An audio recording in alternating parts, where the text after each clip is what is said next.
তো এই আলোচনাটা যারা বিয়ে করছেন রিসেন্ট তাদের কাজে লাগবে, আর যারা করেন নাই করবেন, শীঘ্রই করবেন, এদেরও কাজে লাগবে।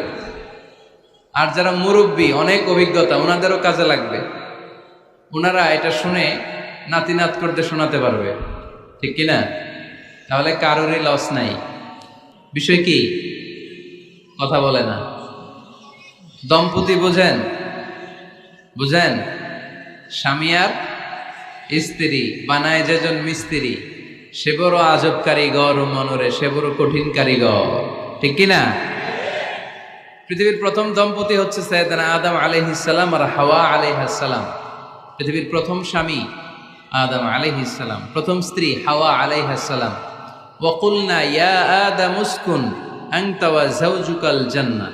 আল্লাহ বললেন, আদম তুমি আর তোমার জোড়া বা তোমার স্ত্রী দুজনে মিলে জান্নাতে থাকো। তাহলে ওনারা ছিলেন স্বামী আর স্ত্রী, ঠিক কিনা?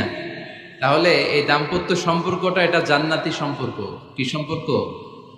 উত্তর দিতে হবে। দৌলতপুরের ভাইরা রাগ করছেন আমার সাথে? শীত লাগতেছে? উত্তর দেওয়া যাবে আওয়াজ করে? হ্যাঁ, আওয়াজ করে উত্তর দিবেন, মুখে তালা মেরে বসে থাকা যাবে না। তাহলে পৃথিবীর প্রথম স্বামীর নাম কি? আদম আলাইহিস সালাম। পৃথিবীর প্রথম স্ত্রী হাওয়া আলাইহিস সালাম। এই দাম্পত্য সম্পর্কটা বড় মধুর, বড় গভীর, বড্ড ভালোবাসার, ঠিক কিনা? স্বামী আর স্ত্রী, স্বামী আর স্ত্রী, এই সম্পর্কটাকে আল্লাহ তাআলা কোরআনে পোশাকের সাথে তুলনা করেছেন। কিসের সাথে? পোশাক। আরবিতে বলে লিবাস।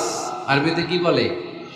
লিবাস। আল্লাহ বলেছেন, ও নারীরা তোমরা পুরুষদের জন্য পোশাক, আর ও পুরুষেরা তোমরা নারীদের জন্য পোশাক। পড়েন সুবহানাল্লাহ। পোশাকের বেসিকলি তিনটা কাজ। কয়টা? কেউ কথা কয় না, আরো জোরে বলেন কয়টা? এখন আওয়াজ আসলো কোথা থেকে? আওয়াজ করে উত্তর দিবেন, চিল্লায় বলেন পোশাকের কাজ কয়টা? এভাবে শেষ পর্যন্ত খোঁচায় যেন সাউন্ড বের করা না লাগে, স্বপ্রণোদিত ভাবে উত্তর করবেন, ক্লাসের মতো হোক। তিনটা কাজ। এক নম্বর কাজ হচ্ছে পোশাক ইজ্জতের আবরু, লজ্জাস্থান ঢেকে রাখে, ঠিক কিনা? আমাদের লজ্জাস্থান ঢেকে রেখেছে আমাদের পোশাক।